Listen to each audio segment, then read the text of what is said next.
Hello friends, Tally Prime की series में आपका स्वागत है। मेरा नाम है वीरेंद्र सिंह। पिछले सेशन में हमने देखा किस प्रकार से हम अपनी सेल को रिकॉर्ड कर सकते हैं। आइए इस सेशन में बात करते हैं किस प्रकार से हम गेटवे ऑफ टैली में जाकर डे बुक की इन्फॉर्मेशन ले सकते हैं।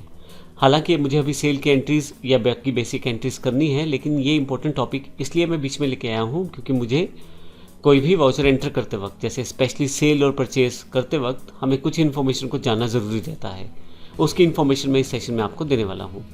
तो आइए सबसे पहले देखते हैं डे बुक क्या होती है। अब डे वाइज जितना भी आप बिलिंग करते हैं, चाहे आपको बिल रिसीव हुआ है, चाहे आपने बिल भेजा है, तो उसकी पूरी इन्फॉर्मेशन जो है डे बुक में उन सभी वाउचर्स की आपको मिल जाती है। तो गेटवे ऑफ टैली में आपके पास यहाँ नीचे दिया गया ऑप्शन डे बुक है।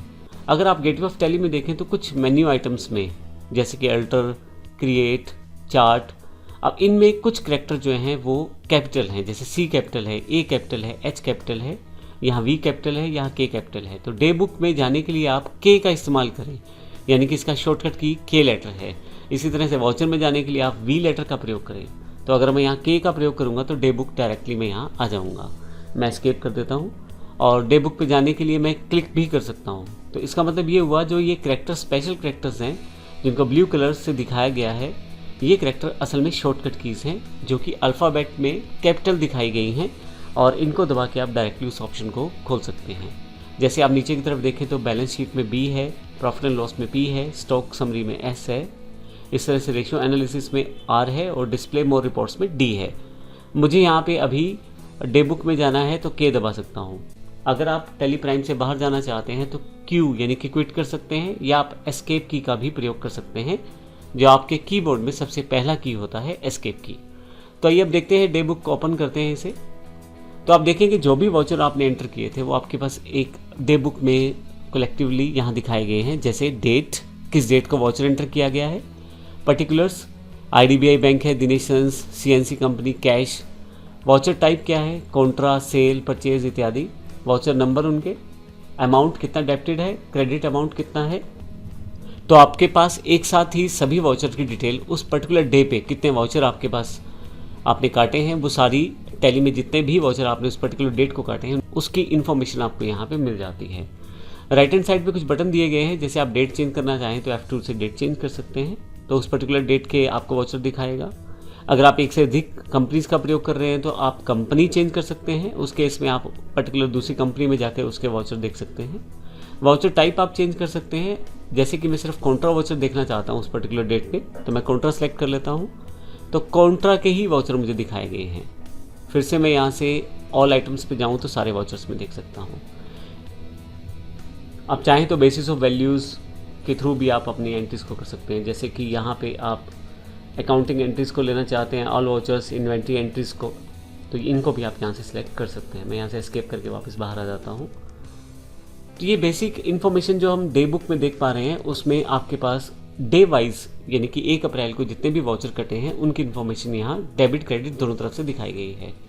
मैं किसी पुराने वाउचर पे जाना चाहता हूँ, तो जैसे दिनेश सन्स का ये मुझे सेल्स का वाउचर खोलना है, मैं एंटर कर देता हूँ तो मेरे पास उस वाउचर की इन्फॉर्मेशन आ जाएगी। अब देखेंगे तो यहाँ पे क्रिएशन स्क्रीन की जगह अकाउंटिंग वाउचर अल्ट्रेशन स्क्रीन आ गया है। यानी कि पहले जब आप वाउचर क्रिएट करते हैं तो वहाँ पे क्रिएशन स्क्रीन आता है, यानी कि वो वाउचर नया बना रहे होते हैं, लेकिन अब की बार जो आया है वो अल्ट्रेशन, यानी कि पहले से बने हुए वाउचर में अब आप चेंज कर सकते हैं। तो यहाँ पे अगर मैं चेंजेस करना शुरू करूँ तो केवल एंटर करना है। तो यहाँ से एंटर करते हुए मैं सारी इन्फॉर्मेशन को फिर से दोबारा चेक करके फीड कर सकता हूँ। यहाँ पे एक नया ऑप्शन मेरे पास है, हालांकि इसका डे वाइज जो हमारे पास बुक है उससे लेना देना नहीं है, ये एक अलग ऑप्शन है, बिल वाइज डिटेल्स।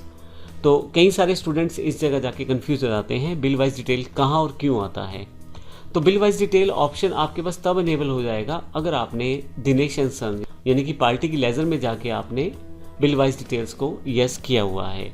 तो यहाँ अगर आप इस ऑप्शन को नहीं चाहते, जैसे कि मेरे पास पिछला बिल जब मैंने सेल का बनाया था, यानी कि सेल वाउचर मैंने जब बनाया था वहाँ पे ये ऑप्शन नहीं आया था, जबकि अल्ट्रेशन स्क्रीन में आ रहा है, वो उसका वजह ये है कि मैंने इस ऑप्शन को, बिल वाइज डिटेल ऑप्शन को दिनेश एंड सन्स में जाके ऑन कर लिया है। अगर मैं वहाँ जाके फिर से ऑफ कर दूंगा तो ये ऑप्शन मेरे पास नहीं आएगा। तो बिल वाइज डिटेल ऑप्शन हर बार आपके वाउचर काटने पे आएगा पार्टी के साथ एंट्री करते वक्त, जब भी आप सेल या परचेज की एंट्री कर रहे हैं। तो ऐसे केस में आप इसे अगर एनेबल करना चाहते हैं तो फिर से दिनेश एंड सन्स लेजर्स में जाना पड़ेगा और वहाँ अल्ट्रेशन स्क्रीन पे इसे नो करना है बिल वाइज डिटेल को, और अगर आप इसे रखना चाहते हैं तो यस करें। तो आइए देखते हैं इसे पहले कैसे रख सकते हैं हम लोग। तो मैं यहाँ से एस्केप करता हूँ और यहाँ वाउचर पे मुझे कोई चेंज नहीं करना, इसलिए मैं वापस आ जाता हूँ और यहाँ पे अल्टर पे आ जाता हूँ, यहाँ से मैं लेज़र पे, और यहाँ मेरे पास दिनेश एंड सन्स का लेज़र अवेलेबल है। मैं ओपन कर लेता हूँ तो आप देखिए यहाँ maintain balances bill bye bill मैंने यहाँ यस कर दिया है, जबकि जब मैंने लेज़र बनाया था तब मैंने इसे नो किया था। ये केवल समझाने के लिए मैंने यस किया है। अगर मैं इसे नो कर देता हूँ यहाँ पे और फिर से एंटर करके मैं इसे वापस आ जाता हूँ, और अब अगर मैं चाहे डे बुक से पुराना वाउचर चेंज करूँ या वाउचर पे जाके नया वाउचर इशू करूँ, जैसे कि एग्जांपल यहाँ पे मैं नया वाउचर इशू करता हूँ, तो अब आप देखेंगे कि जब मैं नया वाउचर इशू करूँगा तो यहाँ पे उसकी कोई भी डिटेल मांगी नहीं जाएगी। मैं एक जनरल वाउचर एंटर करने जा रहा हूँ तो आप देखेंगे एक्सेप्ट तक आ गया है, हालांकि मैंने इस वाउचर को एंटर नहीं किया है, लेकिन कोई भी डिटेल नहीं मांगी गई है जो कि बिल वाइज रिलेटेड हो। मैं वापस एस्केप कर देता हूँ, फिर से मैं यहाँ अल्टर पे आ जाता हूँ, लेज़र पे आ जाता हूँ और दिनेश एंड सन्स पे आ जाता हूँ। अब की बार मैं देखना चाहता हूँ कि अगर मैं यस कर दूँ तो कब कैसे आएगा। तो मैं यहाँ एंटर करता हूँ फिर से सारी इन्फॉर्मेशन। मैंने दिनेश एंड सन्स के लेज़र में जाके, जो कि हमारे डेटर्स हैं, वहाँ पे maintain balances bill bye bill को यस कर दिया है। और यहाँ देखिए 15,000 का बैलेंस मेरे पास पहले से ड्यू है, तो अब यहाँ पे बिल वाइज ब्रेकअप मांगा जा रहा है, यानी कि ये 15,000 किस बिल के हैं उसकी इन्फॉर्मेशन मैं दे सकता हूँ। यहाँ हालांकि मैं एंटर करके इसे सेव कर देता हूँ बिना कोई ख़ास चेंजेस किए, और वापस एस्केप करके मैं आ जाता हूँ वॉचर स्क्रीन पे।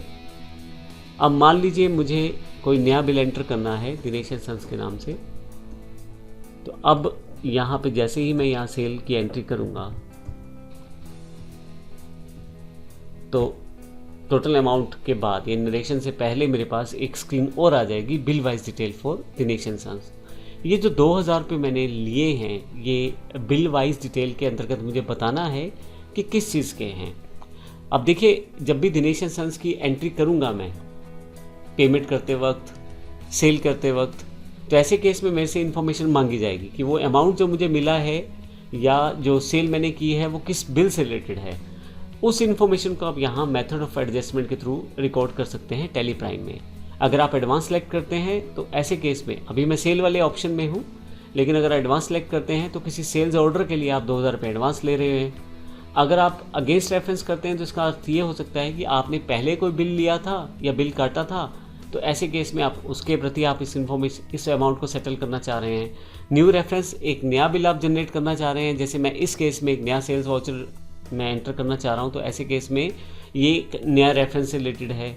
और ऑन अकाउंट का मतलब है कि अभी मेरे पास बिल वाइज डिटेल अवेलेबल नहीं है, लेकिन मैं जो टोटल अमाउंट, जैसे इसका टोटल अमाउंट मान लीजिए 15,000 रुपये है, तो उसमें 2,000 रुपये को एडजस्ट करना चाहता हूँ, यानी कि जिसमें बिल वाइज डिटेल पूरी तरह से अवेलेबल नहीं है, कुछ पिछला बैलेंस है, कुछ नया बैलेंस है, कुछ अमाउंट बिल वाइज नहीं दी गई है, तो कभी आधी बैलेंस दिया गया, कभी पूरा बैलेंस दिया गया, तो ऐसे केसेस में ऑन अकाउंट से मैं उस टोटल अकाउंट को सेटल कर सकता हूँ। लेकिन अभी जो हमारा मोटो है ये है कि केवल मैं समझाना चाह रहा था कि बिल वाइज डिटेल ऑप्शन आपके पास कहाँ से इनेबल डिसेबल होने वाला है। आने वाले समय में बाकी ट्रांजैक्शन के साथ हम इसे प्रॉपर रूप में एक अलग सेशन में समझेंगे, इसका प्रॉपर यूज़ क्या है। और बताने का रीज़न ये है कि कई बार ये स्क्रीन्स आपके पास टैली में डिफ़ॉल्ट रूप से ओपन रहती हैं या आ जाती हैं, तो ऐसे केस में आपके पास एंट्री करना मुश्किल हो जाता है और समझ नहीं आता वो एंट्री में इतनी सारी ऑप्शंस क्यों हैं। तो अभी मैंने बिल वाइज डिटेल ऑप्शन को यहाँ पे छोड़ दिया है, केवल मैंने ब्रीफ इंट्रोडक्शन दिया है और आने वाले सेशन में हम इसे अच्छी तरह से समझेंगे। अब तो मैं इसे एस्केप कर देता हूँ। आने वाले वाउचर्स में जब दिनेश एंड सन्स की एंट्री करूँ ये ना आए मेरे पास, तो इसके लिए मैं लेज़र अल्टर करके मैं इसको चेंज कर देता हूँ। देखिए, इस वाउचर को एंटर नहीं करना तो मैं एस्केप करके वापस आ जाता हूँ, फिर से अल्टर, और यहाँ पे मेरे पास लेज़र पे जाना है मुझे, दिनेश एंड सन्स के लेज़र पे, और फाइनली मुझे यहाँ पे maintain bills balances bill bye bill को नो करना है और फिर से मुझे इसे सेव कर देना है। तो अब की बार जब मैं एंट्री करूँगा तो दिनेश एंड सन्स से रिलेटेड एंट्रीज़ में मेरे पास बिल वाइज डिटेल की इन्फॉर्मेशन नहीं मांगी जाएगी। तो इस सेशन में हमने दो चीज़ें समझी हैं, एक डे बुक और एक बिल वाइज डिटेल्स को एंटर करना। अगले सेशन में हम बात करेंगे फिर से एक सेल्स वाउचर जो कि कैश सेल वाउचर रहेगा। धन्यवाद।